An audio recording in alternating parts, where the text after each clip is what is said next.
So, I mean, we got about another hour to go on this. Yeah, keep the questions coming because this is a long one. So this is longer than anything else. That's what she said. Yeah.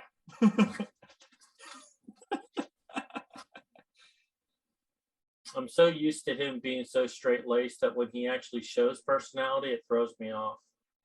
Well, I think that's the proper definition of stoicism, is to use emotions the right way to throw them off balance. Well, one of the things that I really like to do, and it was actually one of the first things I did with Vernon, is I study type personalities, more specifically MBTI, but I plan on getting into socionics and enneagrams. Actually, I've started a little bit of enneagrams. And I also like archetypes that Vernon has basically described. I think they're important. I use it in my writing. But I like understanding people's MBTI because it helps me understand how better to communicate with them. I try to put myself in their shoes. If I understand how they perceive the world, how they handle their emotions, how they react to things.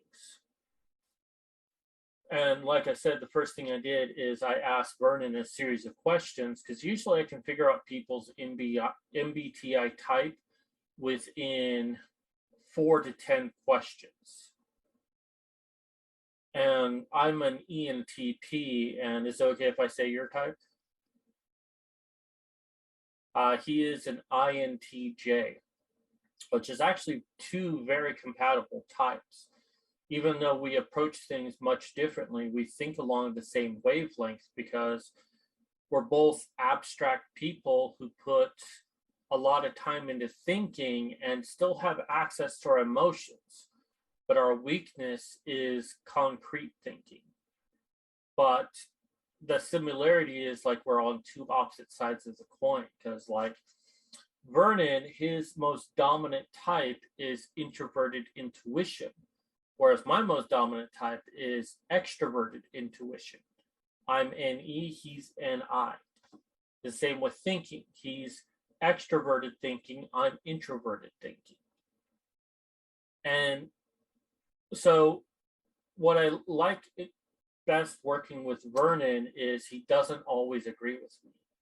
There are times that he will question what it is that I've said or the ideas I have. He'll bring me ideas.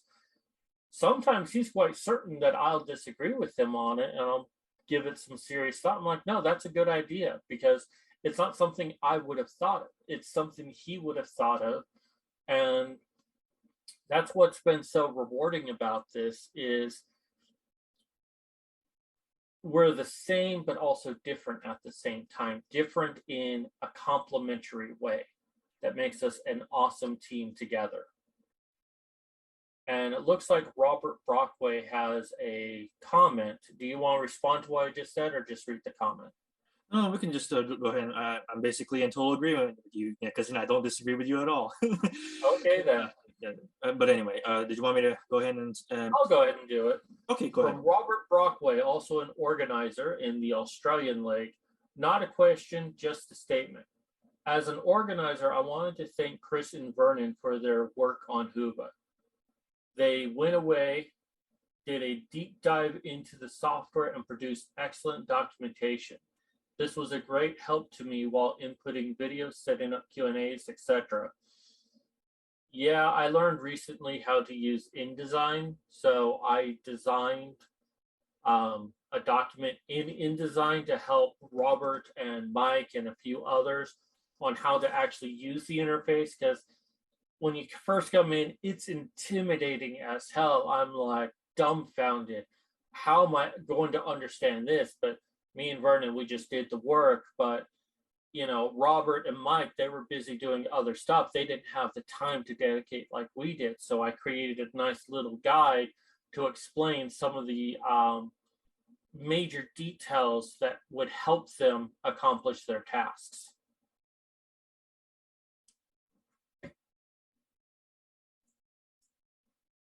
Okay, so we got a question from Carl Palmer. I don't know why now I can't say that. What books or things would you recommend to read for someone who wants to learn more about taking their PR along with them into adulthood? All right, so I got two answers for this. So the first one, read Senex and Puer by James Hillman. He's the one I was kind of doing a few quotations of on my presentation. I believe you can find it in PDF format, but that book was itself, so I don't know if you know who Peter Wright is, but he's the guy that really kind of introduced me to the idea of the Puer. So uh, next to Hillman himself, I considered him to be like the big time authority on this one. So, well, I'll see if that's something that can be found online or what, or maybe it's a book that can be bought somewhere. I don't know. Some of these books kind of tend to be on the rare side. But here's my second answer. Anything you loved in your childhood, any kind of adventure book, any kind of show, or kind of music, those are your guides. Those very things that you really enjoy are the guides to that Puer. And so that is something that that's an education you can kind of teach yourself, actually. So I hope that's a satisfactory answer, because that's the way, because that's how I've come to find resonance with this subject. Because, you know, without misinterpreting what I'm going to say, I never really learned how to grow up. So, you know, I just, look at me. I have my hair long, and, and I wear band T-shirts. I haven't during this conference, but you'll notice that in a lot of the interviews I've done in my myriad of band shirts, and look at this junk in the back. It's like, it's all magic cards and my tokens, and look at all those things that there. Like, those are all magic cards. Like, I never learned to grow up. And look, like, Chris clearly never learned to grow up. So It's a but, modified Nerf gun that will shoot twice as far. I took this thing apart, removed some of the stuff that prevents the flow of air, and then painted it in steampunk style. Mhm. I never grew up. Right. But yeah, the point is, it's like, if we recognize the things we want to hold on to, that society might say, let go of that and grow the hell up, or man up, as they like to call it, those are the things that might be of best use to you in terms of the Puer. So be extra careful about who in society wants you to grow up and service them and get on your knees and such. I'd like to make a comment to that, because growing up, my parents, I mean, pretty much from the age of 10, my parents kept telling me to grow up to be an adult, basically. And one of the things that was a sign of immaturity was that I liked to still watch cartoons. I never listened to my parents, and I loved video games, which back then was the Nintendo, the NES. And still to this day, I play video games. I watch Futurama more than anything else in my life. I actually fall asleep to Futurama. I just throw a random episode on. But it's like, one thing I like to do, and I take Vernon's suggestion, is I watch things from my childhood. And there's a part of me that enjoys it from my childhood perspective, but then there's my pure abstractness that I have, that I just sit there and criticize it. And I'm like, well, that doesn't make sense. Well, that could work if you did this, this, and this. I'm just like taking it apart. And that's just who I am. I'm a very unnecessarily complex person, but it works for me. And I have a lot of fun that I get to play with something I did as a child, but I get to look at it through my adult eyes. So I feel like that's in keeping with what Vernon is suggesting. I think that sounds about right too. And I'm a big nostalgia junkie. You'll catch I catch myself watching things from my childhood. But here's the thing, I may have enjoyed the Looney Tunes and such, like back when I was a kid, But I look at it now, and they're ridiculously hysterical. It's humorous in a completely different way, you know? So there's something to be said for revisiting the things of your childhood once you're an adult. You'll see them in a completely different way, guaranteed. All right, so I think I'll go ahead and ask Douglas this question here, if that's all right. My very vague estimate, he says, of the global estimate for feminist bodies is in the region of, what is it, 8 Billion. USD? Oh, 8 billion USD, I'm sorry. How can the men's rights movement get even 1% of that? I mean, come on, have you seen the feminist bodies? It takes 8 million just to lift them up. I know what you're trying to say there, Douglas, and that's a very tough question, but how do we even get 1% of that? Time. Time is the answer. So just like I said that the geekdom has become part of the nomenclature over time, when back in my day, being a geek or a nerd was considered the worst thing you can be, and now you can't be anything else. You can be a geek jock, you can be a geek popular girl, you can be a geek. It's just part of who we are. We're starting to see change.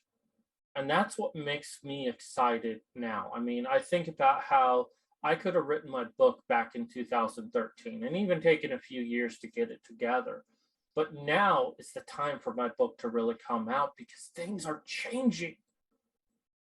Small, subtle ways, but when you're studying all of the information like I am, you're starting to see changes happening before us. You know, one of the most recent things that has happened is that Greg Ellis has sort of joined the movement. He's right now focused on parental stuff related to family court.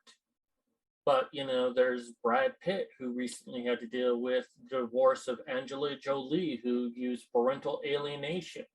We're having all of these people in these powerful positions waking up and saying, wait a minute, I thought I had privilege as a man and now I don't have anything.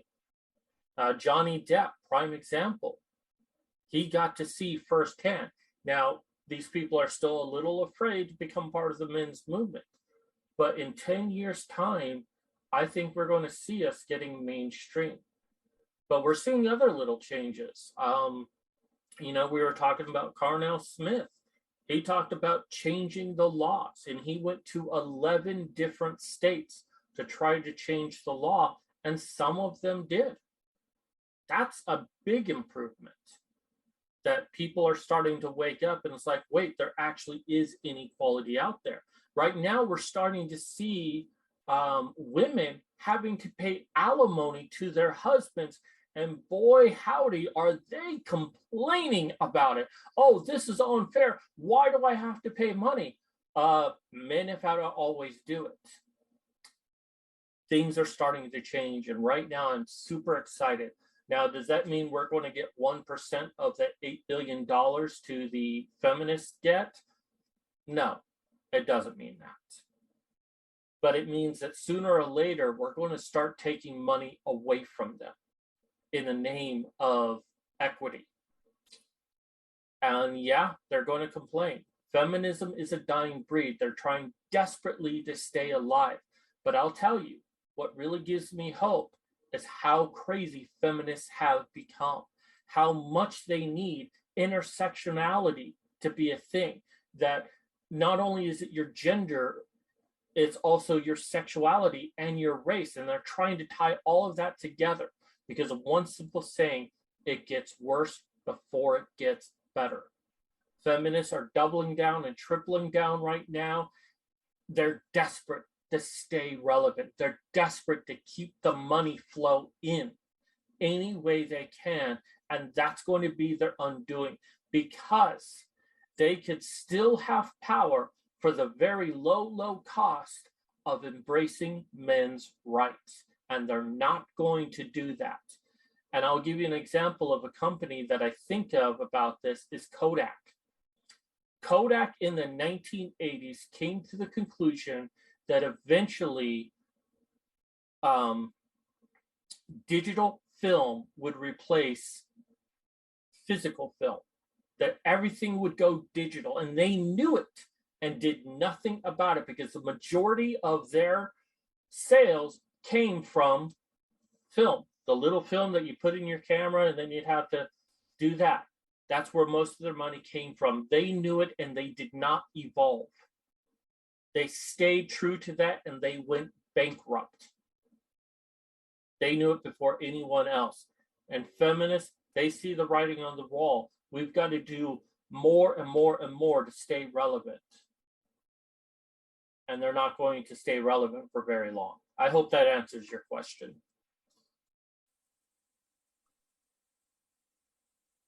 And the best way for my take on the men's rights movement getting that kind of money is that, well, I think if we inspire men that this is about them and their day-to-day lives, I think the $8 billion might be in the 8 billion men out there. I don't even know if that's the exact population figure, but I get to be a bit figurative. But I always advocated things by living by example in defiance of those that impose expectations on us. So we need to live in a way that they don't have us on their on our needs. And that's the way to show that they aren't relevant. They are not going to win. We just ignore the hell out of them. Well, that's what I mean by kind of the defiance thing, and just be that definition of just living your life. I know it's really simple to say. It kind of sounds kind of stupid almost, but there's a lot of wisdom in this kind of simple approach, I think. Like, I didn't set out to do anything crazy within the men's movement. I was just myself, and people liked me. So I guess that's all I got to offer in that one. Yeah, and Douglas Wallace says, just think what we could do if we had a budget of 80 million. Yeah, I think about that. I think about if I had a budget at all, what could I do? And that's my hope, that my book does so well that I can eventually go out there and do more. Not only take care of myself financially, which I can't do right now, but I have a 5-year plan, and this is coming up to year 3, and I'm much farther ahead than I ever thought I would be. But, one of the ideas that I've always toyed around with is a foundation called MIN, Men in Need. And the basic idea is that we would go around, and if someone steals this, have at it, as long as someone's doing it, but I'd still like to do it. Where we go to all of these like emergency fund websites where men are trying to raise money, like, hey, I'm behind on my bills and I need a couple of $100, or I need to get a surgery, or I've been falsely accused and I need to hire a lawyer. And we give them a little bit of money. Not a lot, because there's so many people who need help, but just having a nonprofit where we just like donate a certain amount of money every year to the men out there who just need a little boost. And that is one thing I would do if we did have, at least if we had $100,000 budget, I would start that kind of thing, because women so easily get it. I once tried to raise money to release a book series that I would hope would have a big return on investment for me. If I could just get a book series out on the market, people would buy it and help me in my financial situation because of my disability. And barely anyone donated to me. I raised about $700, which sounds like a lot, but that's barely enough to release a book. And I had to rely on some generosity from others. But I remember there was a female trying to raise money for something that she needed. And she not only got her goal, she actually got a lot of extra. Sad fact is, women can easily raise money for anything they need, whether it's legitimate or not. There's the story I heard about, a homeless man's begging on the street, and there's a girl just a little bit down from him with a sign that says, "Help me pay for breast implants." And she collected more money for something she really didn't need for a man who really needed the help of people in his community. So, kind of went off on the tangent there. A new question from Douglas Wallace. I'll ask this to Vernon. Is there a danger of the men's rights movement painting men as victims?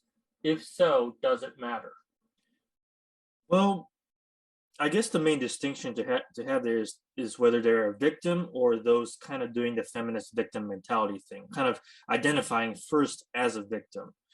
But the thing is, we have to recognize that there are some things within the men's rights movement in which the title of victim kind of we have to sort of use, because and a big case of that would be infant boys. They're being cut at 8 days of becoming born, if not less sometimes, because they don't, in normal circumstances, I do believe in the expression, there are no victims, only volunteers. But that's not something I can apply to an 8-day-old boy, right? Right. So there is a case to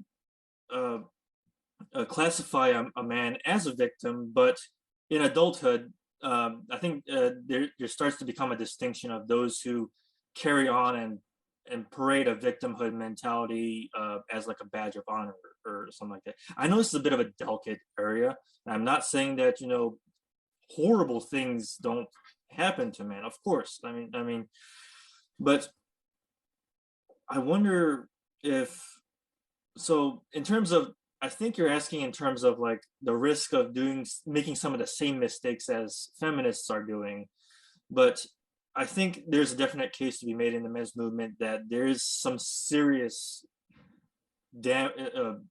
personal damage done that might warrant a justified classification of a victim. I wonder if, Chris, do you have something to add to that? Yes. The answer to your question is yes, there is a danger. The problem with victimhood is whether or not people choose to remain that identity of being a victim.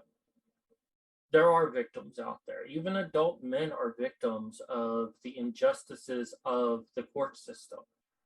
They don't get a choice. I mean, they could have been wronged by a female, but they walked. I mean, we had the Dean Hedges on, and he had all of the proof in the world that this woman was lying. He gives it to the judge, and the judge says, "I don't believe it." Doesn't ask the woman if it's true. She just doesn't believe it. It doesn't matter if it was a video showing that she did it. And I would say that Dean was a victim of the system. The danger there is if Dean chose to remain a victim, to say, well, I'm a victim, I can't do anything. And it is a tough thing to go through, and people have a right to deal with it in the way that they choose. But sooner or later, you have to be able to come from that and do something about it. Maybe you can't do what you want, but you can do something about it. I guess the best saying, which is kind of cold to say, but it's also necessary to say, is the world keeps turning. Nothing so bad happens in your life that the world stops turning. It just keeps going and life goes on. Be a victim for as long as you need to be, but sooner or later you need to step out of that and continue on with your life. The danger of being a victim is what we see within feminism, is saying she's a victim, she will never get over it. She will never be anything more, and that's why she needs compensation. That's why we need to change the whole world for her. No. And we'll take a look at me, for example. I have post-concussion syndrome. I can't even really watch football anymore. Every time I watch football, I see a player get sacked. All I think is brain injury. And it just it doesn't really trigger me, but it does bring up some feelings about it. I guess that's technically being triggered. But I don't demand that everyone in a restaurant or a bar stop watching football because I have a problem with it. Yes, I became a victim of an injury. Yes, I didn't get the help I need. Why should anyone else have to suffer for what I've had to go through? My suffering is my own. And I went on with my life. That's the danger of it. And it does matter how we treat victims in the men's movement. We need to recognize they're there. We need to say, yes, what happened to you was bad, and we need to do something to prevent this from happening to other people. But at the same time, you need to move on from this and get the rest of your life together.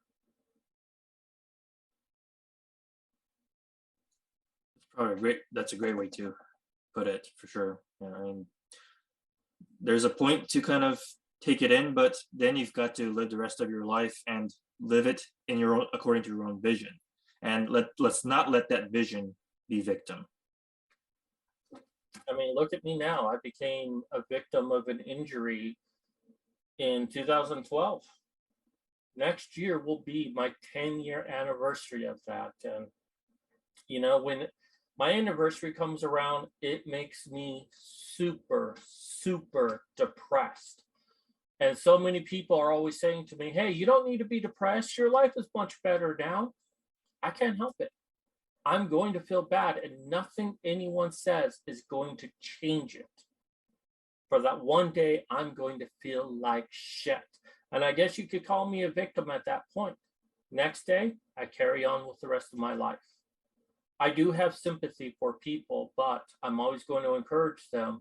You need to move on with your life and get the rest of it started.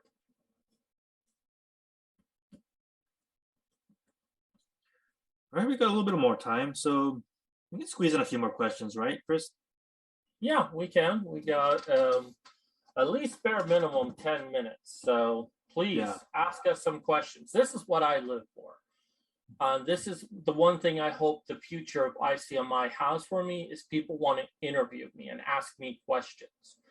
And I've done my fair share of interviewing everyone else. Now it's my turn. I want to be the star, and I just have a lot to share, but usually the only way I get to share it is when I'm interviewing other people. And I don't mind interviewing other people, but I want to be interviewed. That's my dream.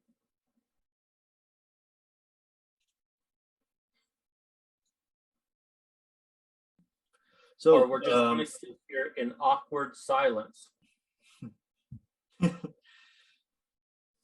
So I got some Christmas presents early. Aside from some whiskey, I got Ginga Man. That this became the basis for Power Rangers Lost Galaxy. Oh, that was something that I did. Before my disability, I had a girlfriend who had a Netflix account. And like Saturday night, a couple of us got together and we watched the old school Power Rangers that I saw when I was a teenager. And we were just poking fun at it. Like, especially since Zordon had this orb that could see all the Power Rangers. Like, it gets lonely here. That's why I had to look at you in the shower. It's so awful, but it's like that was a way of just really connecting to my childhood. Right. And, it's cool now to watch Power Rangers, but when I was a kid, you were kind of considered immature for liking the Power Rangers. Even though everyone watched it, we were not allowed to like it. It's just such a weird dynamic.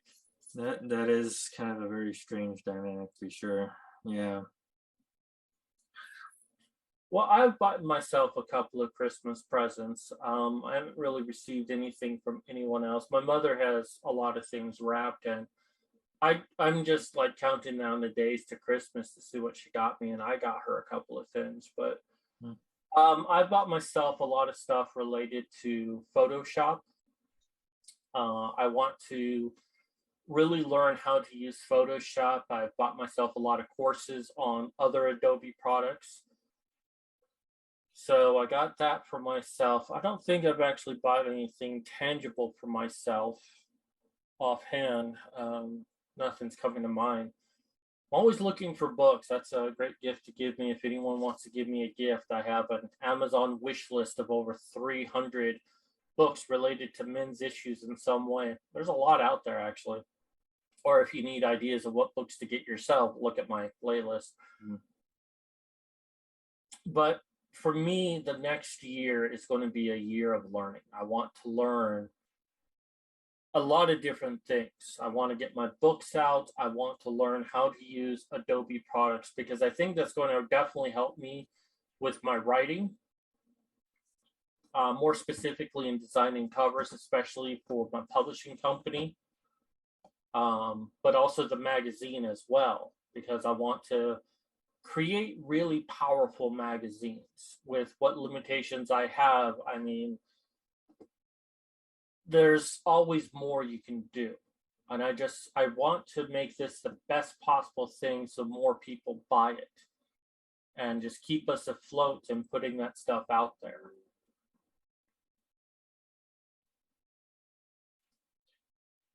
And well, in my case, well, I gotta look for new work and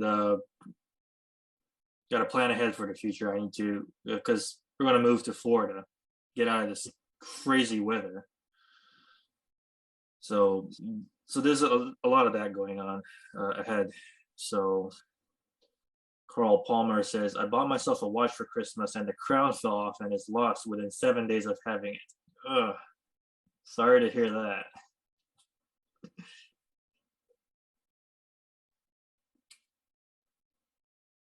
Well, I've also bought myself some tools on Kickstarter to also help me with my writing. A lot of what I'm doing right now is kind of planning for my future. And not all of it I can use right away, but I see myself using it for the future.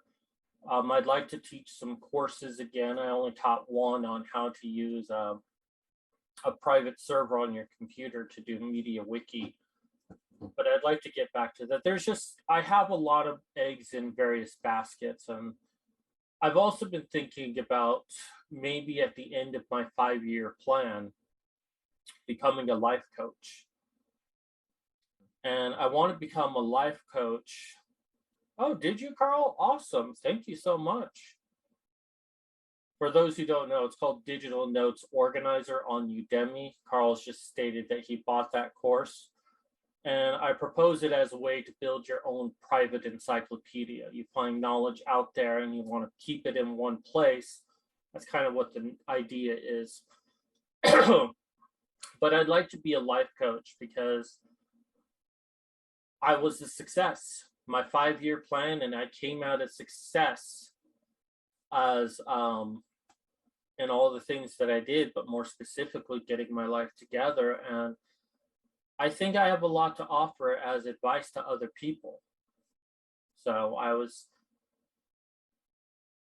toying around with that. Someone actually recommended it to me because I gave them their MBTI type through Facebook. I just asked them a couple of questions. They were so impressed by it, like, oh, you should be a life coach. And I'm like, maybe I should. But I want to wait until after my 5-year plan. So when I can actually show what success I have, because that's what people are going to look for in a life coach. It's like, okay, you're a life coach. What success have you had? Well, here it is. And if you want me to show you how I got here, I will do it for a fee, of course.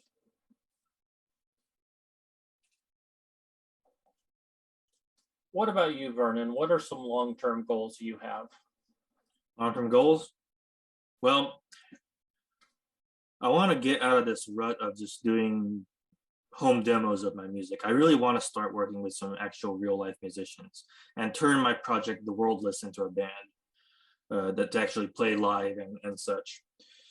And I want to do more music and actually get a vocalist to kind of see what it's like singing my songs, I guess. So that's something I'm really wanting to see in my future, to be sure. And so just getting out the demo stage and to the real life and on the stage and release maybe some physical albums, see, like you have your magazine, I really want to release some proper CDs and even vinyl if necessary, and it's something to actually hold in your hand, because I'm all about that tangibility.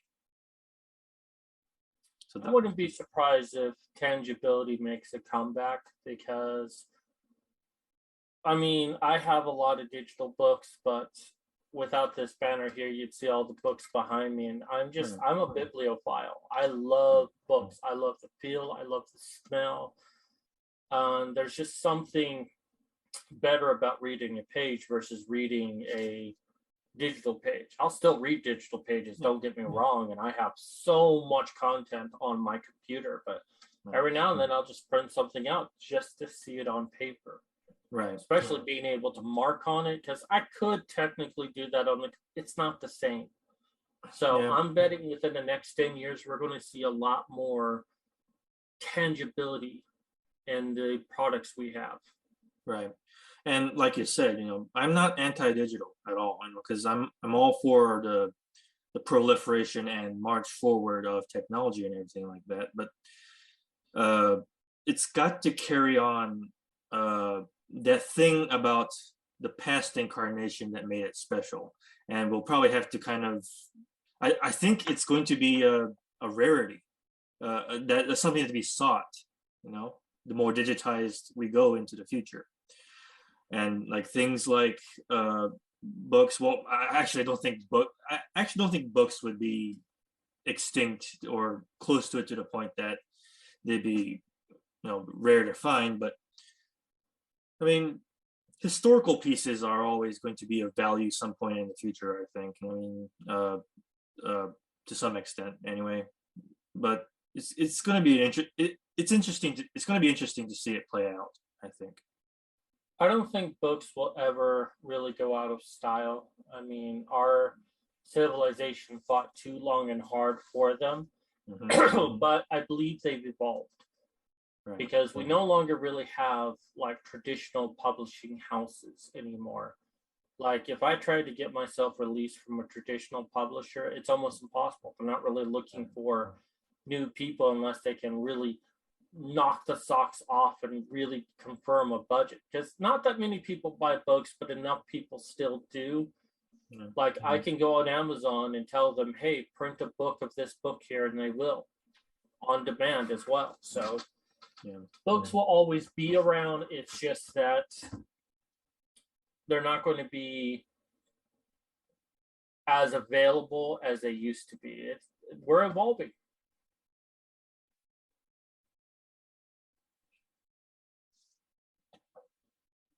Looks like Carl Palmer's got something to say to you here.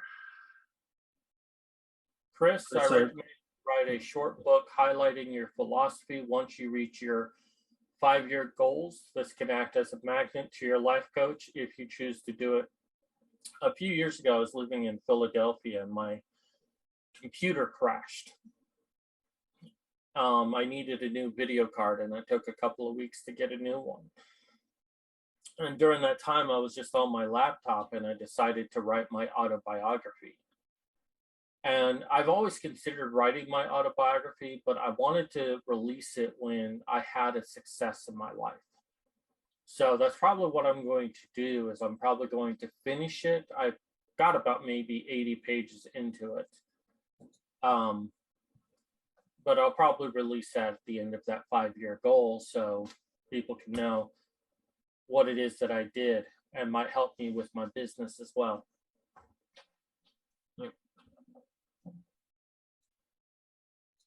Every day I'm always doing something. Although for ICMI, my attention has been more narrowed to get this out. And I'm very proud of what this has been. And I am so happy that we got to this point. And now is the time that we say goodbye.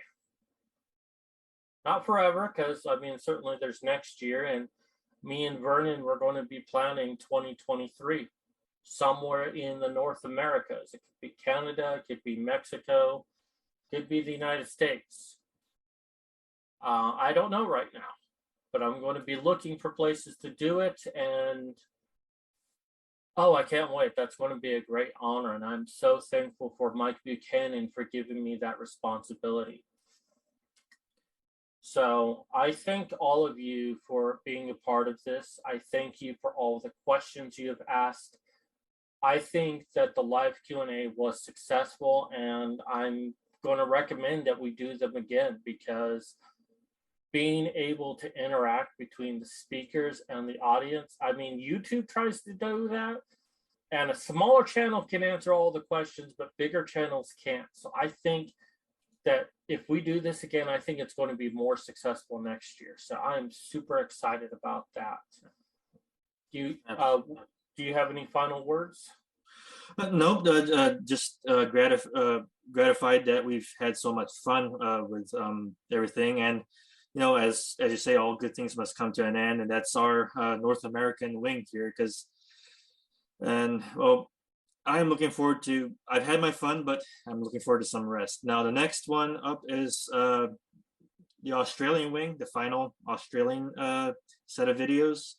Robert Brockway got a roundtable discussion, domestic and intimate partner violence video with a couple of other awesome individuals. So if you're if it's daytime in your area, or if you're a night owl, go and check that one. And then after that, we will have the remainder of the England time, which we will have as a final presentation, Sargon of Akkad. He has agreed to come in and speak as a send-off for ICMI. But thank you, everyone, once again. And Vernon, I'll talk to you in 6 months. Now we have no reason to talk to each other. Yay! But I look forward to getting back to all of the things of my writing, all of my other projects. I put it out all on hold because of how important this was, and now I get to say goodbye to it. I'll miss it, but now I'm ready to get to the next level of my life. Right, Thank you, everyone, and have a wonderful night. And Merry Christmas, Happy New Year, and hope you get laid on Valentine's. See you guys.